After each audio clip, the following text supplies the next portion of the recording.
হে বাংলার মানুষজন, কেমন আছেন আপনারা? আমি হাসান সেতু চলে এসেছি আপনাদের সামনে আজকে টিভিএস রেইডার 125 নিয়ে।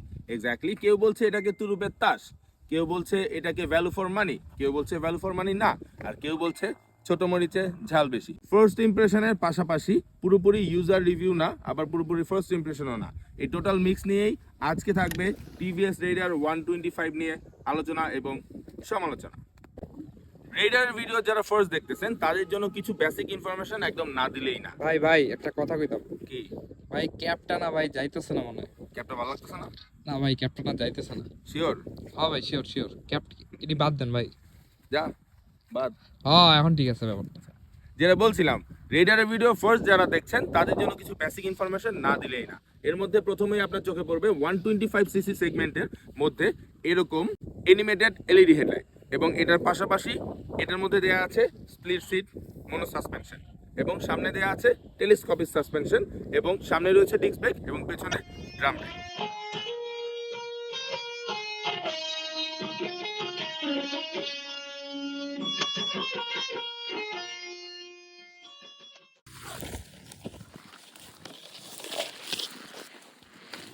এই টোটাল সেগমেন্টের সবচেয়ে আকর্ষণীয় আমার কাছে যেটা লেগেছে, কার্বোরেটরের বাইক হওয়া সত্ত্বেও 3V আই টাচ স্টার্ট, যেটা আসলে একটা ক্লিক করলেই স্টার্ট হয়ে যায়। ব্যাপারটা খুবই কুল, যেগুলো আসলে আমরা এফআই ইঞ্জিনের বাইকগুলোতে দেখি, যেটা হচ্ছে সিম্পল একটা টাচ করলেই বাইক স্টার্ট হয়ে যাচ্ছে। ট্যাঙ্কে দেওয়া আছে ইউএসবি পোর্ট, যেটা দিয়ে আপনারা যে কোনো সময় যে কোনো কিছু চার্জ দিতে পারবেন। এই ব্যাপারটা অনেক কুল। আরেকটা কুলেস্ট ফিচার এই বাইকে আছে, যেটা হচ্ছে SBT, synchronise breaking technology. Exactly যেটা আমরা বাংলাদেশে সিভিএস বলে চিনি, মানে কম্বাইন্ড ব্রেকিং সিস্টেম বলে চিনি, যেটা হচ্ছে পেছনের ব্রেক প্রেস করলে সামনের ব্রেকে একটা সাপোর্ট পাবেন। কোম্পানি থেকে বলা হচ্ছে 5.7 সেকেন্ডে 0 to 60 উঠবে। চলেন আমরা ট্রাই করে দেখি আসলেই কতটুকু সময় লাগে 0 to 60 উঠতে।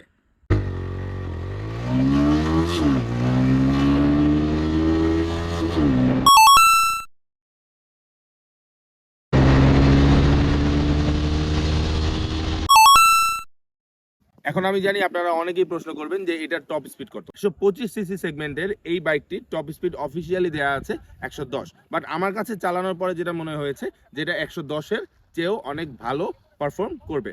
তবে হ্যাঁ, আমি টপ স্পিড আসলে প্রমোট করি না, এবং আমি মনে করি আপনাদেরও টপ স্পিড ট্রাই না করাটাই উচিত, কারণ 125 সিসি সেগমেন্টে যেই পাওয়ারফুল ইঞ্জিনটা দেওয়া আছে 80 to 100 খুব ইজিলি পারফর্ম করে এই বাইকটি। তো আমার মনে হয় টপ স্পিডে ট্রাই না করে, টপ স্পিডের জন্য কোনো ইনফরমেশন না খুঁজে আসলে আপনাদের এটার পারফরমেন্সটাকেই ফিল করা উচিত। বাইকটি বর্তমান বাজারে টোটাল 4টি কালারে আছে, ব্লু, ব্ল্যাক, রেড, ইয়েলো। যদিও ইয়েলোটা আমার পছন্দ, বাট ইয়েলোটা আমি পাই নাই, আমার কাছে ব্লুটা আছে, তাই ব্লুটা নিয়ে আপনাদের সামনে চলে এসেছি। টিভিএস রেইডার 125 সিসিতে দেওয়া আছে air and oil cool single cylinder engine. এই বাইকটি 6000 আরপিএমে 11.5 নিউটন মিটার টর্ক ম্যাক্সিমাম উৎপন্ন করবে, এবং এই বাইকটি 8000 আরপিএমে 12.9 পিএস ম্যাক্সিমাম পাওয়ার ক্রিয়েট করবে। এই বাইকটিতে গিয়ার রয়েছে 5টি। বাইকটির গ্রাউন্ড ক্লিয়ারেন্স দেওয়া আছে 181 মিলিমিটার, যেটা আমার ধারণা মতে 5 ফিট 3 থেকে 5 ফিট 4 ইঞ্চি মানুষ ইজিলি রাইড করতে পারবে, এবং বাইকটির ওয়েট দেওয়া আছে 120 কেজি মাত্র। বাইকটির সামনে দেওয়া আছে 80/100 সাইজের টিউবলেস টায়ার, এবং পেছনে দেওয়া আছে 100/90 সাইজের টিউবলেস টায়ার। গতানুগতিকভাবেই হেডলাইট দেওয়া আছে এলইডি, এবং টেল লাইটও দেওয়া আছে এলইডি, এবং ফুয়েল ট্যাঙ্কের ক্যাপাসিটি হচ্ছে 10 লিটার। বেসিক ইনফরমেশনগুলোর পরে আসলে এই ভিডিওর মেইন পার্ট, এই টিভিএস 125 সিসি রেইডারের আলোচনা সমালোচনা নিয়ে আসছি আমরা আপনাদের সামনে। আসলে এই বাইকটি আমার কাছে আজকে পর্যন্ত 6 দিন আছে। 5 দিন আমি এই বাইকটি টানা রাইড করেছি, 4 দিন সিটিতে রাইড করেছি, এবং 1 দিন রাইড করেছি মাওয়া এক্সপ্রেস হাইওয়েতে। এই টোটাল এক্সপিরিয়েন্সটাই একসাথে করে আজকে আপনাদের সামনে আমি নিয়ে আসবো এই বাইকটি নিয়ে আলোচনা এবং সমালোচনা। শত গুঞ্জন, যত আলোচনা সমালোচনা, যত কিছুই হোক না কেন, প্রত্যেকে কিন্তু এই একটা ব্যাপারে আমার সাথে আপনারা একমত হবেন, সেটা আর কিছুই না, সেটা হচ্ছে এই বাইকটির সাউন্ড। সাইলেন্সার বলেন আর মাফলার বলেন, যেটাই বলেন না কেন, এই স্পোর্টি সাইলেন্সারটার সাউন্ড কিন্তু আপনাদের প্রত্যেকের কাছে ভালো লেগেছে। এই সাউন্ড আসলে আপনাকে রাইডের টাইমে একটা স্পোর্ট বাইকের ফিল দিবে, এবং আপনার আশেপাশের মানুষের কাছ থেকে একটা সুন্দর অ্যাটেনশন পাবেন এই বাইকটির সাউন্ডের জন্য। এরপরে যেই জিনিসটা আসলে না বললেই না, সেটা হচ্ছে এটার ডিজাইন। এক্স্যাক্টলি 125 সিসি সেগমেন্টে এই ডিজাইনে এই প্রাইসে কিন্তু আসলে এটা সবার কাছ থেকে এগিয়ে থাকবে। এটা ডিজাইন দেখে কিন্তু একটা জিনিসই মনে হয়েছে এটা 125 সিসির বাইক না, এটা একটা 150 সিসির বাইক। যেটা বলছিলাম 150 সিসির ব্যাপারে, হ্যাঁ 150 সিসির সাথে আসলে কিছুক্ষণ পরে আমরা কম্পেয়ার করছি, কিন্তু তার আগে যে জিনিসটা আপনার চোখে পড়বে সেটা হচ্ছে এটার চাকা। এক্স্যাক্টলি এই ডিজাইনের সাথে এই পারফরমেন্সের সাথে টিভিএস এর সবার প্রথমে সবার যে কমপ্লেইনটা সেটা হচ্ছে এটার চাকা। হ্যাঁ চাকার সেগমেন্টটা আসলে এখন যেটা দেয়া আছে এটা থেকে যদি আরেকটু মোটা হইতো বা আরেকটু বড় সেগমেন্টের টায়ার হইতো তাহলে অনেকের কাছে হয়তো ব্যাপারটা পছন্দনীয় হইতো। কিন্তু ব্যাপারটা হচ্ছে যে এই জিনিসটা ইন্ডিয়ান প্রোডাকশনের বাইকগুলোতে অনেক আগে থেকে প্র্যাকটিস করা হয়, আমরা দেখে আসছি বাংলাদেশের মার্কেটে, যেটা হচ্ছে চিকন চাকা দেওয়ার কারণে এটার পারফরমেন্স, এটার স্পিড রেশিও একটু বেটার আসে, যার কারণে কিন্তু এই টেকনোলজিটা অনেক আগে থেকেই ব্যবহার করা হচ্ছে। আমি জানি না ইন ফিউচারে টিভিএস কোম্পানি এটা ডেভেলপ করবে কিনা, তবে আমার মনে হয় যে চাকাটা আরেকটু বড় হলে পারফরমেন্স আরেকটু বেটার আসতো। সব কিছুর পাশাপাশি এটার রাইডিং পারফরমেন্স নিয়ে বলতেই হয়। রাইডিং পারফরমেন্সে আসলে দুইটা পোর্শন, একটা হচ্ছে বাইকের পারফরমেন্স আর একটা হচ্ছে সিটিং পজিশন। আমার কাছে মনে হয়েছে এই স্প্লিট সিটটা যতটুকু ওয়াইড দেওয়া আছে, এই ওয়াইড থাকার কারণে রাইডার এবং পিলিয়ন দুইজনই বসে যথেষ্ট ভালো কমফোর্ট পাবে, এবং আমিও কিন্তু তাই পেয়েছি। কারণ এই ওয়াইডার সিটের কারণে কিন্তু যখন রাইড করবেন আপনি, আপনার কনফিডেন্স লেভেল অনেক ভালো হবে এবং রাইডিং পজিশনটা অনেক ভালো হবে।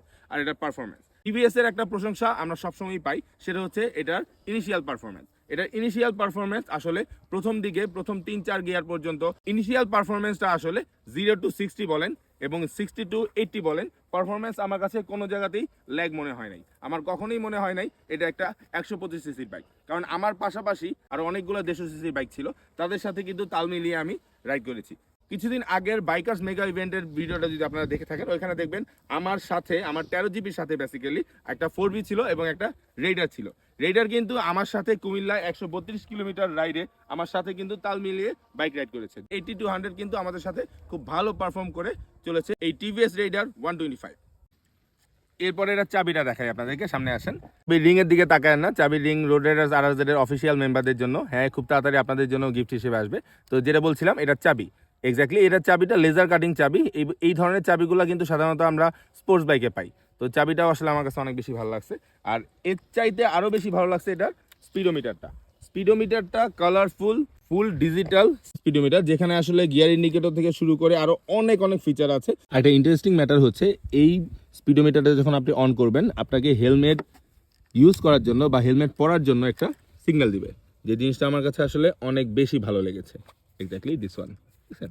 আপনি হেলমেট যদি ভুলে না পড়েন তাহলে আপনার পরার জন্য বলবেন, যদিও এই ছোট্ট ভুলটা কেউ করবেন না। SBT সিঙ্ক্রোনাইজ ব্রেকিং টেকনোলজি, যেটা আমরা CBS নামেও আমরা পরিচিত, কম্বাইন্ড ব্রেকিং সিস্টেম। এই সিস্টেমটা হচ্ছে আপনি পেছনের ব্রেক যখন প্রেস করবেন সামনের ব্রেকের একটা পোর্শন পর্যন্ত ধরবে, পুরোপুরি ধরবে না বাট একটা পোর্শন পর্যন্ত ধরবে। কিছু কিছু বাইকে 40%, কিছু কিছু বাইকে 60%। এবং এই SBT টেকনোলজিটা এই বাইকে দেয়া হয়েছে, যেটার পারফরমেন্স আমি খুব ভালো পেয়েছি। যেহেতু পিছনে ড্রাম ব্রেক এবং চাকাটা পিছনে চেকন, যার কারণে কিন্তু এই পাওয়ারফুল ইঞ্জিনের সাথে এই সেগমেন্টের বাইকের একটা ভালো ব্রেকিং সিস্টেম দরকার ছিল, যে জিনিসটা আসলে টিভিএস দিয়েছে। তবে হ্যাঁ এখানে ছোট্ট একটু প্রবলেম আছে, যারা আসলে CBS এ অভ্যস্ত না তারা একটু প্রবলেম ফেস করতে পারেন। আমার মনে হয় এই জিনিসটা অভ্যস্ত হয়ে রাইড করাটাই সেফ। আমি নিজে 13 জিবি CBS ভার্সনটা চালাই, যার কারণে আসলে আমি এই ব্যাপারটাতে অনেক আগে থেকে অভ্যস্ত, যার কারণে আমার কাছে মনে হয়েছে যে 125 সিসিতে এই চিকন চাকায় এই ব্রেকিং সিস্টেমটা পারফেক্ট ছিল। সবচাইতে বেশি প্রশ্ন আসে 125 সিসি বাইকগুলোকে নিয়ে, যেই জিনিসটা নিয়ে এক্স্যাক্টলি আপনারা ঠিক ধরতে পারছেন, সেটা হচ্ছে এটার মাইলেজ। এক একজন এক একভাবে এক এক জায়গায় মাইলেজ দিয়েছে, বাট আমার কাছে 4 দিন সিটি এবং 1 দিন মাওয়া এক্সপ্রেস হাইওয়ে টোটাল এভারেজ করে আমার কাছে এই বাইকের এভারেজ মাইলেজ আমি পেয়েছি 47 কিলোমিটার। হ্যাঁ 47 পেয়েছি, কিন্তু আমার কাছে মনে হয়েছে যে আমি একটু রাশ চালাইছি, একটু প্রেশার দিছি, কারণ এটা পারফরমেন্স বোঝার জন্য আমার কাছে আসলে সময় অনেক কম ছিল, যার কারণে হয়তো এমন গিয়েছে। তবে আমার মনে হয় শুধুমাত্র সিটিতে যদি আপনি আসলে ইকোনমিকভাবে চালান, খুব রাশ না করেন, খুব পাওয়ার না দেন, খুব ইঞ্জিনে প্রেশার না দেন, যেই জিনিসটা আমাদের টিভিএস এর অন্যান্য বাইকগুলোতেও হয়ে থাকে, তাহলে আমার মনে হয় এই বাইকটাতে ইজিলি 50+ যাবে। 125 সিসির এই সেগমেন্টে এই প্রাইসে একটা জিনিস কিন্তু আসলে সারপ্রাইজ করার মতো, সেটা হচ্ছে এটার মনোশক। আপনারা হয়তো বলবেন যে আমি প্রশংসা একটু বেশি করতেছি, বাট আপনারা খেয়াল করে দেখেন এরকম 125 সিসির একটা বাইকে মনো সাসপেনশন কতটা কুল একটা ফিচার, এবং এই মনোশকের কারণে আপনার রাইডিং পারফরমেন্স কিন্তু আরো অনেক ভালো হবে।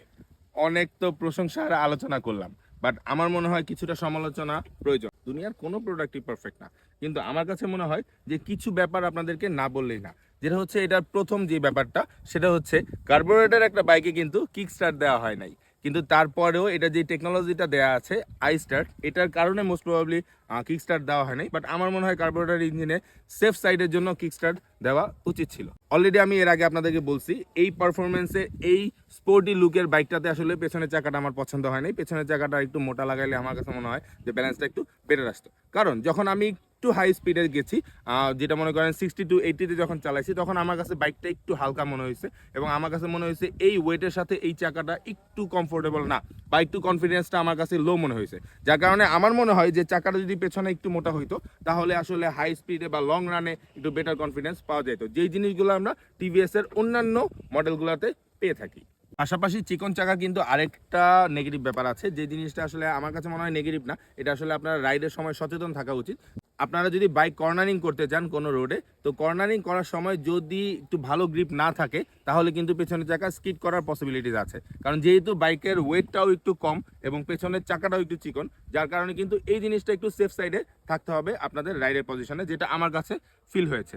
এটার পাশাপাশি আরেকটা জিনিস আমার কাছে মনে হয়েছে, যে এটার ওয়েটটা আসলে আরেকটু বেশি হওয়া উচিত ছিল। কিন্তু যদিও 125 সিসি সেগমেন্টের বাইকের ওয়েটটা আসলে এর চেয়ে বেশি হয়তো বা হয় না, বা হয়তো বা হচ্ছে না, কিন্তু ঘটনা হচ্ছে যে যেরকম স্পোর্টি ফিচার এখানে দেওয়া হয়েছে, এটার পাশাপাশি আরেকটু ওয়েট দিলে এটার রাইডিং কনফিডেন্স আরেকটু বেটার আসতো।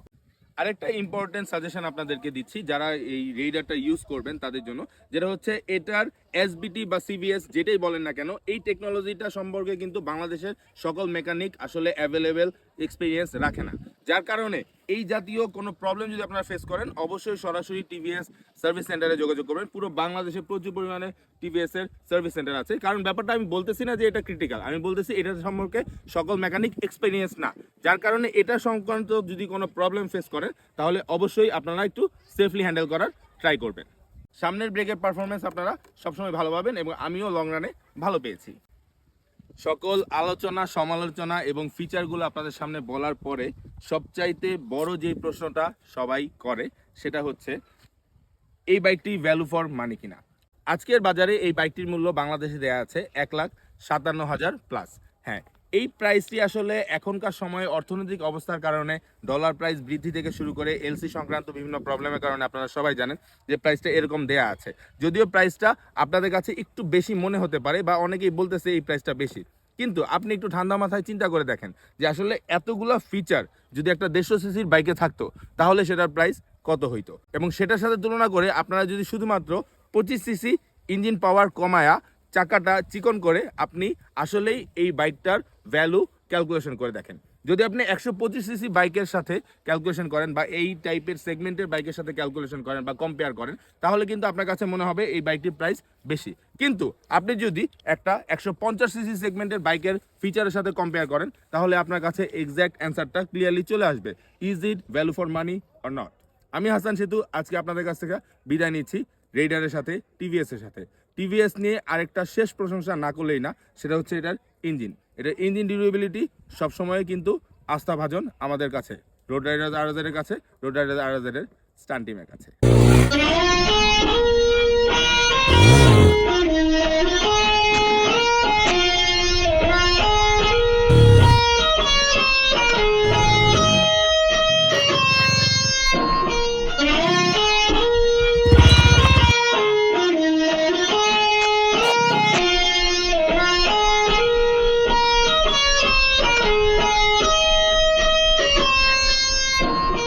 আমার মনে হয় 120 বাংলাদেশে কোনো বাইকে এত পাওয়ার আর অফরোডিং করে এলাম ভাই। আলিখাত দিয়ে আমি একটু ভিডিওটা দেখাই, ভিডিওটা দেখবা ভাই। বাহ, স্মুথ ভাই। এটা কি আমি অফরোডিং এর বাইক চালাতেছি? ও মাই গড, ও মাই গড, জাস্ট ও ও ভাই, আমি ধান খেতে না মারিতে ভাই। ও মাই স্মুথ, ওয়াও ওয়াও ভাই, কি ভাই রে ভাই, কি ভাই অফরোডিং এর বাইক নাকি? তুই যদি আনবে মিলাস তারপর তুই না দেখি দেখি কি অবস্থা। ও ও মাই গড, ও মাই গড, ও মাই গড